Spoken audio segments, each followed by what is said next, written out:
Hello everyone, कैसे हैं आप सब। और आपका बहुत बहुत स्वागत है हमारे इस यूट्यूब चैनल जिसका नाम है जाबिश फिजिक्स। और क्लास 11 के इस लेक्चर में जो हमारा लेक्चर है जिसका नाम है थर्मोडायनेमिक्स चैप्टर हम लोग डिस्कस कर रहे हैं। ये लेक्चर नंबर 3 है जिसमें हम लोग डिस्कस करेंगे हीट, इंटरनल एनर्जी और वर्क डन। तो इस तीनों टॉपिक को डीपली डिस्कस करने वाले हैं और उसके बाद हम लोग थर्मोडायनेमिक्स के फर्स्ट लॉ को समझने के लिए फुल्ली प्रिपेयर्ड हो जाएंगे। इससे प्रीवियसली हम लोगों ने अपने लेक्चर 2 और लेक्चर 1 में जो समझा था वो टॉपिक्स क्या क्या थे वो मैं बता देता हूं। उसमें हम लोगों ने thermal equilibrium, thermodynamical system, thermodynamical parameters, zeroth law, thermal equilibrium, 1 system, 2 system, zeroth law और फिर उसके बाद हीट वर्सेस टेम्परेचर, इन सारे चीजों को हम लोगों ने डिस्कस किया है। और इन सारे लेक्चर्स का एक कंप्लीट प्लेलिस्ट बना है जिसका लिंक आपको डिस्क्रिप्शन बॉक्स में मिल जाएगा या फिर यहाँ आई बटन पर मिल जाएगा। तो आप जाकर देख सकते हैं और अपने नॉलेज को बढ़ा सकते हैं। इस लेक्चर में हम लोग क्या समझेंगे, हीट, इंटरनल एनर्जी और वर्क डन, इसको फुल्ली डिस्कस करने वाले हैं। तो सबसे पहले हम हेडिंग दे लेते हैं। यहां जो हम लोग डिस्कस करेंगे heat, internal energy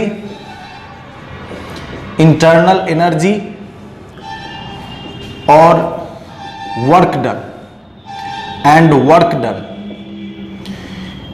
work done. ठीक है, तो इसको अच्छे से समझने वाले हैं, इसलिए इस लेक्चर को आप ध्यान से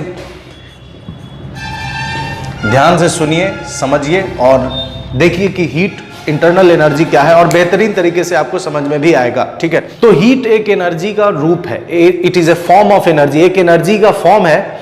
और ये एनर्जी का फॉर्म जब आप किसी को देंगे, किसी सब्सटेंस को देंगे, किसी मटेरियल को देंगे, तो ये जब उसके पास जाएगी उसके एनर्जी को चेंज कर देगी, उसमें एनर्जी क्रिएट कर देगी, उसके पास एनर्जी ले जाएगी। दूसरी चीज क्या है, उसके स्टेट को चेंज कर देगी। अगर वो सॉलिड है तो लिक्विड हो जाएगा, अगर वो लिक्विड है तो वेपर हो जाएगा। उसके टेम्परेचर को बढ़ा देगी, ठीक है, उसके वॉल्यूम को चेंज कर देगी। तो हीट क्या है, ये समझ गए कि ये एक एनर्जी का फॉर्म है। और जब आप इस एनर्जी को किसी दूसरे को देंगे, किसी दूसरे सब्सटेंस को देंगे, तो ये सारे चेंजेस उसके अंदर क्रिएट करने की ये क्षमता रखती है। मतलब heat is a form of energy and it has capacity to do work. अब वर्क कर सकती है, कैसे कर सकती है? जैसे मान लीजिए कि एक गर्म पानी है, और आपने उसको हीट एनर्जी दिया। तो जैसे ही आप उसको हीट एनर्जी देंगे, होगा ये कि जैसे ही आप उसको हीट एनर्जी देंगे, ये हीट एनर्जी उस पानी तक पहुंचेगी, तो जो अब तक लिक्विड था उसको वॉल्यूम, उसको गैस में चेंज कर देगी और उसके वॉल्यूम को चेंज कर देगी। तो वॉल्यूम उसका चेंज हो गया। अब जहां भी वॉल्यूम में चेंज हुआ तो वो सारे एक्सपैंड करना शुरू करेंगे। तो अगर ये पूरा सिस्टम एक कुकर के अंदर है, अगर मैंने पानी को कुकर के अंदर डालकर ये काम किया, तो वो वेपर उठेगा और सीटी बजा देगा, तो कुकर की सीटी बजने लगेगी। तो ये काम भी कर रहा है। अगर हम इस वेपर को एक चैम्बर में डाल दें और चैम्बर में अगर हम एक पंखी लगा दें, एक टरबाइन लगा दें, तो ये चैम्बर, ये जो वेपर है, ये क्या करेगा, उस पूरे टरबाइन को घुमा देगा। टरबाइन को घूम रहा है, इलेक्ट्रिसिटी प्रोड्यूस हो रही है, तो ये वर्क कर रहा है। तो हीट बेसिकली क्या है, ये समझ गए कि heat is a form of energy, ये एक एनर्जी का फॉर्म है। और ये आप जिसे भी देंगे उसके पास जब ये जाएगी तो उसके पास एनर्जी दे देगी, उसके पास एनर्जी की लेवल को बढ़ा देगी। उसके बाद उसके स्टेट को चेंज कर सकती है, उसके वॉल्यूम को चेंज कर सकती है, उसके टेम्परेचर को चेंज कर सकती है। तो ये काम कर सकती है। It has capacity to do work. तो हीट के बारे में समझ गए कि हीट क्या है। ठीक है, इसके डेफिनेशन को हम लोग बाद में डिस्कस करेंगे। पहले हम लोग ये समझ लेते हैं कंसेप्ट। उसके बाद जब आप समझ लेंगे किसी भी चीज को, तो डेफिनेशन आप खुद से भी क्रिएट कर सकते हैं, खुद से भी लिख सकते हैं, इसमें कोई बड़ा मसला नहीं। वैसे ये यहाँ पर नोट्स के तौर पर मैं आपको बाद में यहाँ पर लिख दूंगा। अभी हम लोग बस समझते हैं कि हीट क्या है। ठीक है, तो हीट हम लोग समझ गए। अब हमारा मुद्दा है इंटरनल एनर्जी। ठीक है, इंटरनल एनर्जी क्या है? इंटरनल एनर्जी, ठीक है, या इसको लिख ही लेते हैं जल्दी जल्दी। देखिए, state of it can change state of matter, it can rise, the temperature of the substance, the substance. ठीक है, तो हमने हीट एनर्जी, हीट के बारे में समझ लिया, हीट के डेफिनेशन को लिख लिया। अब हम लोग काम कर रहे हैं किस पर? इंटरनल एनर्जी पर। तो इंटरनल एनर्जी क्या है? तो it is the sum of kinetic energy, it is the sum of kinetic energy and potential energy of the molecules. अब इसको थोड़ा डिटेल में हम लोग समझेंगे कि पोटेंशियल एनर्जी, इंटरनल एनर्जी क्या है, ये सम है किस किस चीज का? तो kinetic energy plus potential energy of the molecules, ये उसके सम को हम लोग बोल रहे हैं। मॉलिक्यूल्स के पास ये दोनों चीजें हैं, काइनेटिक एनर्जी भी और पोटेंशियल एनर्जी भी। ठीक है, अब इसको थोड़ा डिटेल में समझिए कि ये किस तरह से काइनेटिक एनर्जी और पोटेंशियल एनर्जी के सम को हम लोग बोल रहे हैं। जैसे एक बेहतरीन एग्जांपल अगर हम लोग ले लें तो जैसे मान लीजिए कि हमारे घर में तवा है जिस पर हम रोटी सेकते हैं, रोटी पकाते हैं। अब उस तवा को आप ऐसे ही रखा हुआ है और आप जाएं और उसको ऐसे जाकर टच कीजिए, तो नॉर्मल है, तो आप जाकर जैसे ही उसको टच करेंगे तो आप उसे टच कर सकते हैं, उसको पकड़ कर रख सकते हैं, उसको होल्ड करके रख सकते हैं, कोई प्रॉब्लम नहीं है। ठीक है, लेकिन जैसे ही उस तवा को जब आप चूल्हे पर चढ़ा देंगे, रोटी पका लेंगे, और रोटी पकाने के दौरान अगर आपको वो तवा दिया जाए पकड़ने के लिए, तो आप उसे पकड़ नहीं सकते। आप पकड़ेंगे और फिर जल्द ही छोड़ देंगे। क्यों छोड़ रहे हैं? इसके पीछे जो साइंस है, इसके पीछे जो फिजिक्स है, वो हम लोग समझ रहे हैं। देखिए, हुआ एक्चुअली ये कि जब आप उस तवा को, जब नॉर्मल था, आप गए उसे ऐसे पकड़ा, तो जैसे ही आप उसे पकड़ते हैं तो आपको कुछ फील नहीं होता है, नॉर्मल है, आप पकड़े हुए हैं। लेकिन जब आप उसको चूल्हे पर रहता है और तब जाकर पकड़ते हैं तो क्या होता है? होता यह है कि जैसे ही आप चूल्हे पर है और तब आप जाकर पकड़ रहे हैं, तो चूल्हे के माध्यम से, by the means of stove, we are giving energy. कौन सी एनर्जी हम दे रहे हैं? हीट एनर्जी दे रहे हैं। अब जब हम उसे हीट एनर्जी देंगे, ठीक है, तो जब हम उसे हीट एनर्जी देंगे तो क्या होगा? हीट एनर्जी दिए तो अब आप उसे पकड़ नहीं पा रहे। तो क्यों नहीं पकड़ पा रहे? क्योंकि जो तवा के पास जो मॉलिक्यूल्स है, उस मॉलिक्यूल्स को आपने हीट एनर्जी दे दी, और हीट एनर्जी लेने के बाद उसके पास जो वाइब्रेशंस है, उसके पास जो वेलोसिटी है, वो वेलोसिटी स्पीड हो जाएगी, उसकी वेलोसिटी इंक्रीज हो जाएगी। और जब वो वेलोसिटी इंक्रीज हो जाएगी तो जैसे ही आपके हाथ में जाएगी, वो ऐसे हिट करेगी, ऐसे टकराएगी, तो टकराने पर क्या हो रहा है? आप ये नहीं कह रहे हैं कि आपको चोट लग रही, आप ये नहीं कह रहे हैं कि आपको चोट लग रही है, आप क्या कह रहे हैं कि ये बहुत गर्म है। आप क्या कह रहे हैं कि ये बहुत गर्म है। दूसरा एग्जाम्पल देखिए, अब अगर आप ये नहीं समझ पा रहे कि नहीं कैसे, उसके पास वेलोसिटी कैसे, तो एकदम बेसिक एग्जाम्पल दे रहे हैं। जैसे आप जूनियर क्लास में थे और आपको ये एग्जाम्पल दिया गया कि केमिस्ट्री में, कि जैसे मान लीजिए कि एक गिलास पानी ले लेते हैं, और एक गिलास पानी के शीशा का ग्लास ले लीजिए और उसमें पानी डाल दीजिए, और उस पानी के वॉल पर एक बूंद आप इंक डाल दीजिए और उसे 2-3 घंटे के लिए छोड़ दीजिए। आपने क्या किया? बस एक बूंद इंक को उस ग्लास के सरफेस पर ड्रॉप किया, आपने उसको हिलाया नहीं, शेक नहीं किया, आपने बस ऐसे रखा, एक बूंद उसके वॉल पर डाला, उसके बाद चले गए, कहीं चले गए। 2-2.5 घंटे बाद आते हैं तो देखते हैं कि वो जो पानी का जो बूंद, वो जो इंक का जो ड्रॉप आपने उस पानी के वॉल पर डाला था, वो इंक का ड्रॉप अब पूरे पानी में हो गया है। किसी ने शेक नहीं किया, किसी ने उसे टच नहीं किया, इसके बावजूद वो बूंद पूरे पानी में फैला हुआ है। तो ये क्यों हुआ? इससे ये एग्जाम्पल था कि पार्टिकल्स आर कंटिन्यूअसली मूविंग, जिसको हम लोग ब्राउनियन मोशन बोलते हैं। तो इससे ये हम लोगों ने कंसेप्ट ले लिया था कि हाँ भाई, पानी जो है वो कंटिन्यूअसली, पार्टिकल जो होता है वो कंटिन्यूअसली मूव करता है। इसका दूसरा एग्जाम्पल क्या है? दूसरा एग्जाम्पल है ये है कि अगर आप घर के किसी एक कोने में अगरबत्ती जला दें और फिर दूसरे कोने में बैठे रहे तो आपको अगरबत्ती की खुशबू मिलती है। ठीक है, चलिए आप ये कहिएगा कि उसके पास एनर्जी है, वो गर्म है, वो गर्मी से वहां अगरबत्ती के पास लौ होता है, वो फ्लेम है, फ्लेम नहीं, वो जल रही है, इस वजह से उससे एनर्जी है, उसके पास थर्मल एनर्जी, इसलिए वो मूव कर रही है। ठीक है, चलिए वो मान लेते हैं। चिकन का एग्जांपल ले लीजिए। अगर आपके घर में चिकन बन रहा है और आपके चिकन में चिकन बन रहा है और दूसरी जगह खुशबू आ रही कि ओ भाई चिकन बन रहा है, आज तो दावत है, ठीक है, तो चिकन बन रहा है, तो आपको वहां तक खुशबू कैसे आया? आप इसके को भी ऐसे एक्सप्लेन कीजिएगा कि भाई वाटर वेपर है, उस चिकन में वाटर वेपर है और वाटर वेपर एटमॉस्फेयर में रिलीज हो रहा है, एटमॉस्फेयर में मिक्सअप हो रहा है और वो एटमॉस्फेयर में आप भी हैं, तो वो वेपर आपके पास पहुंच रही है। तो ये एक्सप्लेनेशन। लेकिन अगर आपके घर में किसी एक कोने में चूहा मर गया, इन्ना लिल्लाहि व इन्ना इलैहि राजिऊन, अगर कोई चूहा मर गया, ठीक है, तो वो चूहा जब मर गया है तो अब आप उस चूहे की बदबू आपके नाक तक आ रही, खुशबू नहीं है सॉरी, ठीक है, तो चूहे की बदबू आपके नाक तक आ रही है। अब वहां पर तो कोई वेपर वाला केस नहीं है, फिर भी आपके नाक तक वो बदबू कैसे आ रही है?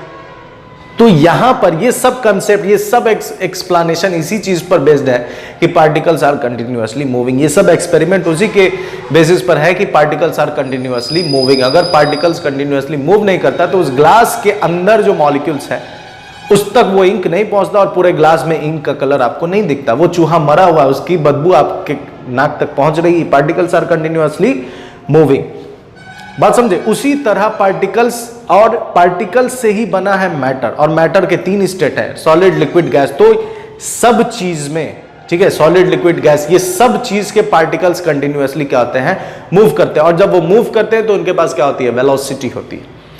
आपने अभी तवा का एग्जाम्पल मैंने दिया था, तवा के एग्जाम्पल के बाद एक और एकदम फंडामेंटल एग्जाम्पल दे रहे हैं। जैसे आपके घर में आप पानी ले जाएं और पानी को गर्म करें, तो पानी को जब आप तवा पर रखते हैं, पानी अभी आपने ऐसे ही रखा हुआ है, ठीक है, नॉर्मल है पानी।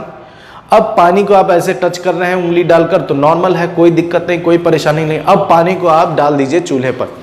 जब आप चूल्हे पर डालकर उसमें स्टोव को जला देंगे और उसके बाद कुछ देर बाद देखेंगे तो पानी में बुलबुले देखने को मिलेगा कि पानी बुलबुले मार रहा है।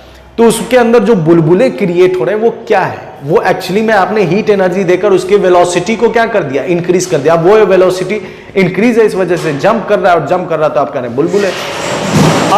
अब आप क्या कर रहे हैं? वापस उसमें उंगली डाल रहे हैं, लेकिन आप वापस हटा ले रहे हैं। क्यों हटा ले रहे हैं? इस वजह से हटा ले रहे हैं क्योंकि वहां पर जैसे ही वो वेलोसिटी है तो वो वेलोसिटी से आपके हाथ को हिट कर रहा है, फिर से आपको चोट लग रही, लेकिन आप चोट वर्ड यूज नहीं कर रहा, आप क्या कह रहे हैं कि ये बहुत गर्म है। तो ये सब एग्जाम्पल क्या है? ये जो उसके पास एनर्जी है, ये जो गर्मी है, ये गर्मी किस बेसिस पर है? वेलोसिटी के बेसिस पर है। उसके पास काइनेटिक एनर्जी, और काइनेटिक एनर्जी कब होगा? जब कोई ऑब्जेक्ट, जब किसी ऑब्जेक्ट के पास क्या हो? वेलोसिटी।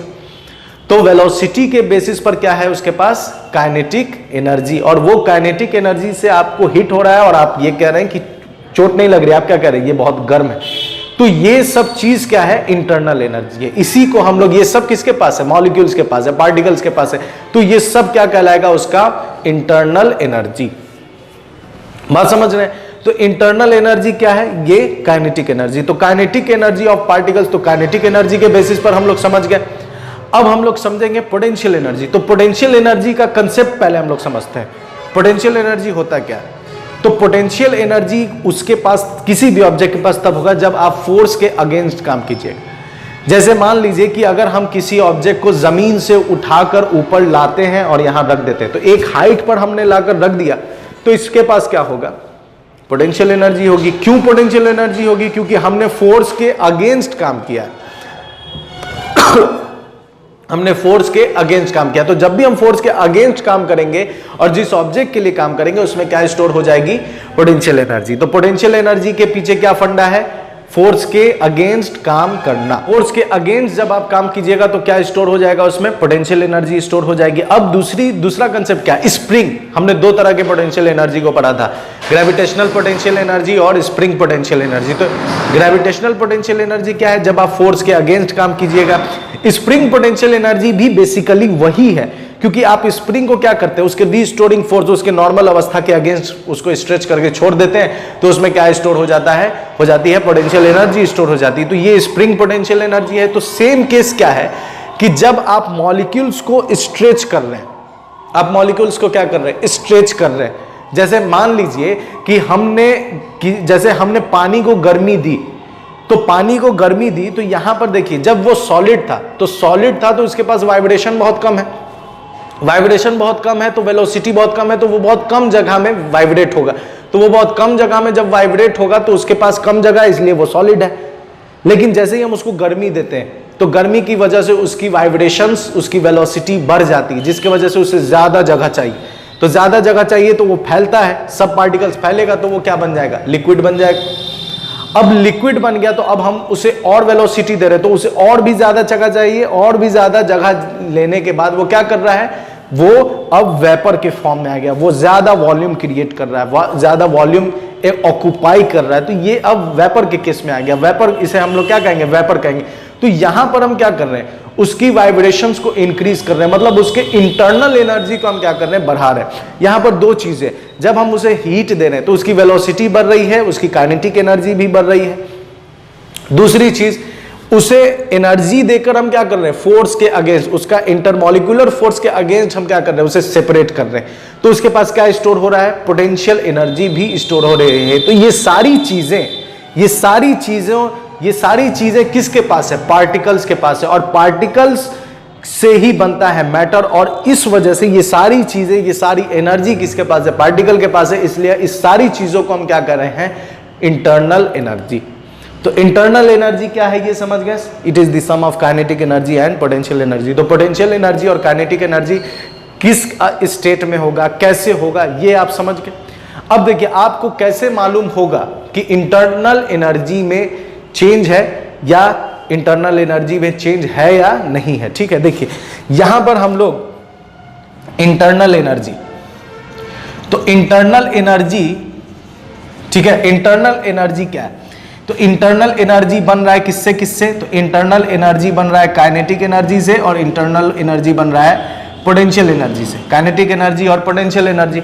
अब काइनेटिक एनर्जी, कौन सा एनर्जी चेंज है, तो काइनेटिक एनर्जी में बदलाव हो रहा है या नहीं हो रहा है, ये आपको कैसे मालूम चलेगा। और पोटेंशियल एनर्जी में बदलाव हो रहा है या नहीं हो रहा है, ये आपको कैसे मालूम चलेगा। तो अभी मैंने तवा का एग्जाम्पल दिया था, तो तवा के एग्जाम्पल में क्या था, आपने तवा को टच किया, आपने तवा पर रोटी बना ली, लेकिन क्या तवा के स्टेट में कोई बदलाव हुआ, क्या तवा सॉलिड से लिक्विड हुआ, क्या तवा लिक्विड से गैस बन गया, नहीं हुआ। तवा सॉलिड था और सॉलिड ही रह गया, लेकिन उसके टेम्परेचर को हमने क्या कर दिया, बढ़ा दिया। उसके पास थर्मल एनर्जी थी, उसके पास इंटरनल एनर्जी थी, तभी तो वो रोटी बनाया, तभी तो वो रोटी को सेकने में मदद किया, रोटी को पकाने में मदद किया। तो उसके पास क्या है, काइनेटिक एनर्जी थी। कैसे मालूम काइनेटिक एनर्जी थी, क्योंकि काइनेटिक एनर्जी का मैंने एग्जांपल क्या दिया था, आप जब उसको पकड़ने जाएंगे तो आपको गर्म लगेगा, लेकिन वो गर्म बेसिकली क्या है, आपको चोट लग रही, क्यों, क्योंकि उसके पास वाइब्रेशन है, उसकी वेलोसिटी बहुत ज्यादा बढ़ गई, इस वजह से वो काइनेटिक एनर्जी उसके पास बढ़ गई। लेकिन उसका स्टेट चेंज नहीं हुआ, वो पकाने से पहले भी सॉलिड था और उसके ऊपर पकाने के बाद भी वो सॉलिड है। तो उसके टेम्परेचर में इंक्रीमेंट हुआ है, लेकिन उसके स्टेट में कोई चेंज नहीं हुआ है। इसका मतलब कि काइनेटिक एनर्जी में बदलाव हो रहा है, ये कौन बताएगा, टेम्परेचर बताएगा।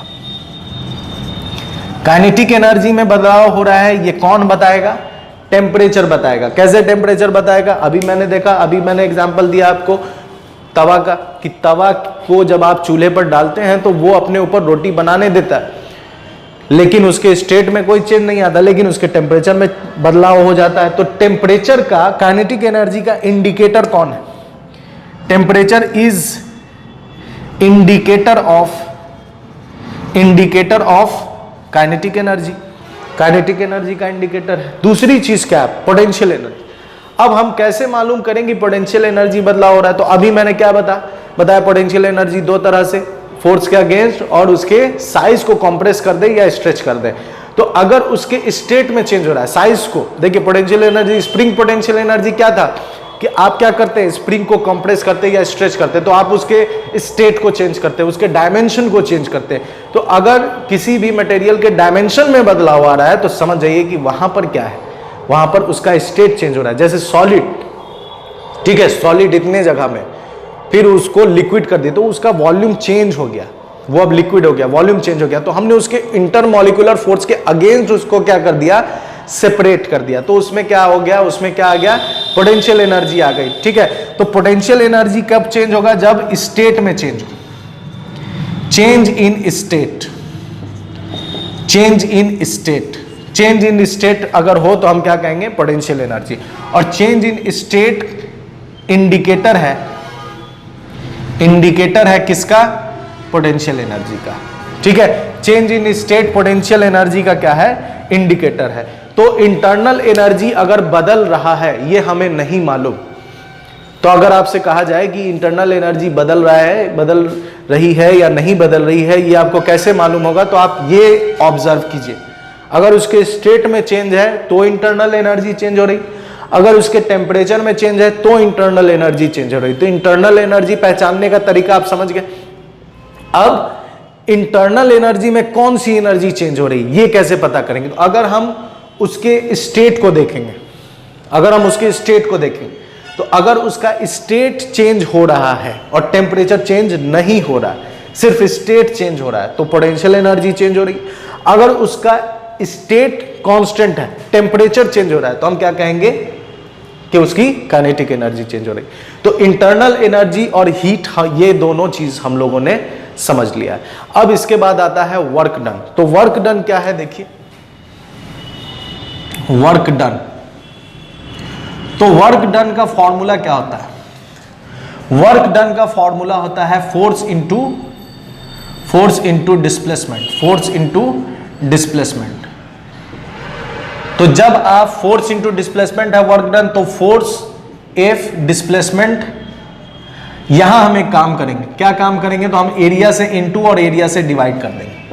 तो जब हम फोर्स एरिया से इनटू एरिया से डिवाइड करेंगे, एक एरिया को फोर्स के नीचे लिख देंगे और एक एरिया को हम डिस्प्लेसमेंट के साथ लिख देंगे।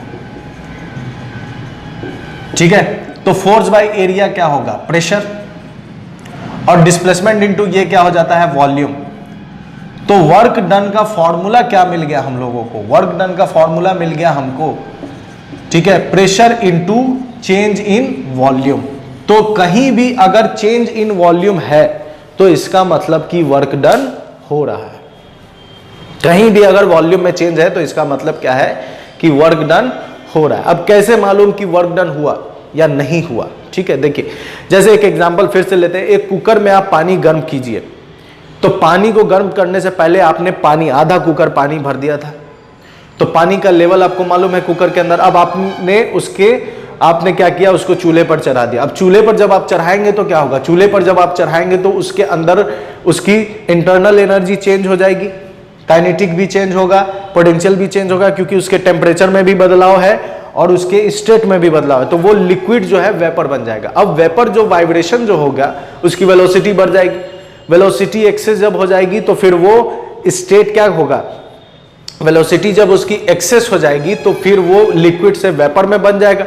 और वेपर में बनने के बाद उसके पास वेलोसिटी तो है, साथ में उसके पास मोशन भी है, तो वो जाता है और हिट करता है दीवार पर, उस कुकर के वॉल पर हिट करेगा। अब जब उस कुकर के वॉल पर हिट करेगा तो कुकर का ये वर्टिकल हिस्सा और जो सरफेस है जो चूल्हे के ऊपर है, ये सब मजबूत है, इसमें कोई फ्लेक्सिबिलिटी नहीं है, इस वजह से इस पर हिट हो रहा है ये हमको फील नहीं होगा।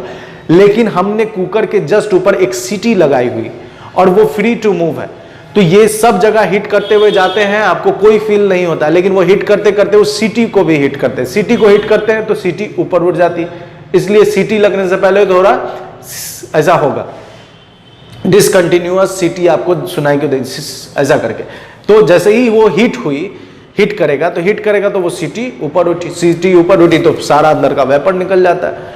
तो सारा अंदर का जब वेपर निकल जाएगा तो इसका मतलब क्या है कि वहां पर उस लिक्विड का स्टेट चेंज हुआ, वॉल्यूम चेंज हुआ, तभी तो वो उस कुकर के सीटी तक पहुंचा। तो इसका मतलब कि वहां पर वर्क डन हो रहा है। बात समझ में आ रही है कि जब वॉल्यूम में चेंज हो तो इसका मतलब कि वहां पर वर्क डन हो रहा है। अगर वॉल्यूम में चेंज नहीं है तो वहां पर वर्क डन नहीं है। अब इसको एक चीज और हम दिमाग में आ गया तो बता दे रहे हैं, इंटरनल एनर्जी। अब थोड़ा एनर्जी, ये जो स्टेट का जो बदलाव है इसको थोड़ा एनर्जी से अगर आप रिलेट कीजिए, तो अगर मान लीजिए कि सॉलिड है तो उसका वाइब्रेशन इतना तो उसके पास पोटेंशियल एनर्जी भी कम है, इंटरनल काइनेटिक एनर्जी भी कम है, क्योंकि वो वाइब्रेशन बहुत कम लेवल पर हो रहा है। बात समझे? तो इसका मतलब कि सॉलिड के पास एनर्जी कम है, अब हम उसे एनर्जी दिए, उसकी वाइब्रेशंस बढ़ गई और वो लिक्विड हो गया, तो उसके पास काइनेटिक एनर्जी भी है, पोटेंशियल एनर्जी भी है। तो लिक्विड के पास सॉलिड से ज्यादा एनर्जी होगी। क्यों एनर्जी होगी? क्योंकि उसकी काइनेटिक एनर्जी बढ़ गई है और उसकी पोटेंशियल एनर्जी भी बढ़ गई, हमने उसे और एनर्जी दी। अब वो लिक्विड से क्या बन गया? गैस बन गया। तो गैस के पास वाइब्रेशंस भी बहुत ज्यादा है और ज्यादा डिस्टेंस पर भी, इसलिए पोटेंशियल एनर्जी भी ज्यादा। तो इसका मतलब कि सॉलिड के पास एनर्जी कम होती है, लिक्विड के पास उससे ज्यादा होती है और गैस के पास सबसे ज्यादा एनर्जी होती है। ठीक है, तो ये इंटरनल एनर्जी वाली बात याद आ गई थी, फिर से बता दिया। यहां वर्क डन समझ गए कि अगर वॉल्यूम में चेंज होगा तो वर्क डन है, वॉल्यूम में चेंज अगर नहीं होगा तो वर्क डन नहीं होगा। अब यहां पर एक चीज थोड़ा समझना है, work done on the system, work done on the system, work done on the system क्या होगा? Work done on the system कहने का मतलब कि जैसे यहां पर एक गैस है और ये पिस्टन है और हमने इस पर फोर्स लगाया, हमने इस पर फोर्स लगाया, प्रेशर लगाया, इसका वॉल्यूम चेंज हो गया, चेंज इन वॉल्यूम। तो हमने सिस्टम पर काम किया, इसलिए ये क्या होगा? Work done on the system. अगर मान लीजिए कि ये पिस्टन है और ये गैस मॉलिक्यूल इसको ऊपर से प्रेशर लगाकर लिफ्ट करके इसको ऊपर कर रहे हैं और ये पिस्टन अब यहां पहुंच गया, तो ये कहलाएगा work done by the system, work done by the system. तो ऑन द सिस्टम और बाय द सिस्टम का कंक्लूजन आप समझ गए कि work done on the system क्या है? जब आप सिस्टम पर काम कीजिएगा तब ऑन द सिस्टम हो जाएगा, और work done by the system जब सिस्टम पिस्टन पर काम कर रहा है तो हम क्या कहेंगे? Work done by the system. ठीक है, तो इतना समझने के बाद हीट एनर्जी हम लोगों ने समझ लिया, हम लोगों ने इंटरनल एनर्जी समझ लिया और हम लोगों ने वर्क डन समझ लिया। तो इतना समझने के बाद हम लोग थर्मोडायनेमिक्स के फर्स्ट लॉ को भी समझ लेते हैं और वो भी बहुत आसान है। ठीक है, देखिए कैसे। फर्स्ट लॉ ऑफ थर्मोडायनेमिक्स क्या कहता है? फर्स्ट लॉ ऑफ थर्मोडायनेमिक्स ये कहता है कि जब आप किसी भी सिस्टम को, किसी भी थर्मोडायनेमिकल सिस्टम को आप एनर्जी देंगे तो वो एनर्जी उसकी दो चीजों को बढ़ाने में मदद करेगा। ठीक है, उससे कुछ वर्क डन होगा और उसके कुछ इंटरनल एनर्जी में बदलाव आएगा। ठीक है, जैसे अगर आप किसी को भी हीट देते हैं, ठीक है, dq देते हैं, तो वो उसका कुछ इंटरनल एनर्जी में चेंज करेगा और कुछ वर्क डन करेगा। इसी को हम लोग क्या कहते हैं? Thermodynamical, first law of thermodynamics. ठीक है, तो फर्स्ट लॉ ऑफ थर्मोडायनेमिक्स क्या है? फिर से देखिए, फर्स्ट लॉ ऑफ थर्मोडायनेमिक्स ये है कि जैसे मान लीजिए उस कुकर को फिर से उठाकर लाए और उस पर फिर से इस चीज को समझे, तो जब आप कुकर में एनर्जी देते हैं, कुकर को गर्म करते हैं, तो उसकी गर्मी जब आपने उसको चूल्हे पर चढ़ाया तो आपने उसको हीट एनर्जी दी। हीट एनर्जी देने से क्या हुआ कि हीट एनर्जी जैसे ही आपने उसे दिया तो उसके अंदर जो आपने हीट दिया वो दो चीजों में बदल गया। पहली चीज क्या है कि उसने उसके इंटरनल एनर्जी को चेंज किया। कैसे इंटरनल एनर्जी को चेंज किया? तो इंटरनल एनर्जी को इस वजह से चेंज किया क्योंकि आपको मालूम है कि इंटरनल एनर्जी चेंज होगा तो पोटेंशियल एनर्जी चेंज होगा और काइनेटिक एनर्जी चेंज होगा। तो उसके स्टेट में चेंज आया, वो पानी वेपर बन गया। ठीक है, वो पानी वेपर बन गया, इस वजह से उसके पोटेंशियल एनर्जी में चेंज आया, तो उसका इंटरनल एनर्जी चेंज हो गया। दूसरी चीज, उसने वर्क डन किया। कैसे वर्क डन किया? उसका वॉल्यूम बढ़ता चला गया, उसका वॉल्यूम बढ़ता चला गया, बढ़ते बढ़ते उसने जो कुकर की जो सीटी थी उसे उसने लिफ्ट करा दी। तो जब पानी का लेवल आपको मालूम था कि वो हाफ कुकर जितना है, लेकिन अब वो सीटी खुद ब खुद उठ रही है, इसका मतलब कि उसका लेवल अब वहां नहीं है, वो वहां पहुंच गया है। तो इसका मतलब यही है कि उसने उसका वॉल्यूम में, उसके वॉल्यूम में कुछ चेंज आया, उसके वॉल्यूम में जब चेंज आया है और साथ में उसका इंटरनल एनर्जी चेंज हुआ है, तो यही है हमारा फर्स्ट लॉ ऑफ थर्मोडायनेमिक्स। तो फर्स्ट लॉ ऑफ थर्मोडायनेमिक्स क्या है, बात समझ में आ रही है? फर्स्ट लॉ ऑफ थर्मोडायनेमिक्स ये कहता है कि जब आप किसी भी सिस्टम को एनर्जी दीजिएगा, हीट एनर्जी दीजिएगा, तो उसकी एनर्जी, वो जब एनर्जी लेगा तो एनर्जी लेने के बाद दो काम करेगा, वर्क डन होगा, मतलब वॉल्यूम में चेंज होगा, और दूसरी चीज क्या है कि वर्क डन होगा और दूसरी चीज उसके इंटरनल एनर्जी में चेंज आएगा। यही है फर्स्ट लॉ ऑफ थर्मोडायनेमिक्स। और फर्स्ट लॉ ऑफ थर्मोडायनेमिक्स किस पर बेस्ड है? तो first law of thermodynamics based है कंजर्वेशन ऑफ एनर्जी के ऊपर। ठीक है, energy neither be created nor be destroyed. अब देखिए, इसी को हम ऐसे भी लिख सकते हैं, यहां पर dq क्या है? तो heat given, heat given, du क्या है? Internal energy change, dd means change, internal energy में चेंज आएगा। ठीक है, और W क्या है? तो वर्क डन। ठीक है, W क्या है, वर्क डन। अब इसी को हम लोग ऐसे भी लिख सकते हैं du is equal to dq minus W. तो ये क्या है, du बराबर dq माइनस डब्ल्यू क्या है, देखिए आप जितनी भी हीट एनर्जी दीजिएगा, अगर आपने 100 जूल हीट एनर्जी दी, उसमें से 40 जूल अगर काम हुआ है, 40 जूल एनर्जी खर्च हुई है उसके वॉल्यूम को बढ़ाने में, तो 100 माइनस 40, 100 माइनस 40 कितना हो जाएगा, 60। तो इंटरनल एनर्जी में जो चेंज आएगा वो कितने के वजह से आएगा, 60 जूल की वजह से। ठीक है, इसका मतलब ये है कि अगर आपने किसी भी सिस्टम को 100 जूल एनर्जी दी है, तो इसका ये गारंटी नहीं है कि उस 100 जूल की वजह से ही उसमें कुछ बदलाव होगा, 100 जूल की वजह से ही उसमें उसके इंटरनल एनर्जी में चेंज आएगा, ये गारंटी नहीं है। ठीक है, उसमें से कुछ एनर्जी वर्क डन होगी, और वर्क डन होने के बाद जो एनर्जी ये चेंज होगी, बचेगी, उसी एनर्जी से उसका टेम्परेचर राइज या उसके पोटेंशियल एनर्जी में चेंज या उसका इंटरनल एनर्जी बदलेगा। ठीक है, तो मेरे साथ बने रहने के लिए बहुत बहुत शुक्रिया। अगर आपको किसी भी टॉपिक में डाउट है, किसी भी चैप्टर के किसी भी टॉपिक में डाउट है तो बेशक आप कमेंट बॉक्स में अपने डाउट को डालें और इंशाल्लाह मैं उस पर जरूर वीडियो बनाऊंगा। मेरे साथ बने रहने के लिए बहुत बहुत शुक्रिया। अपना ख्याल रखें। गुड बाय एंड खुदा हाफिज।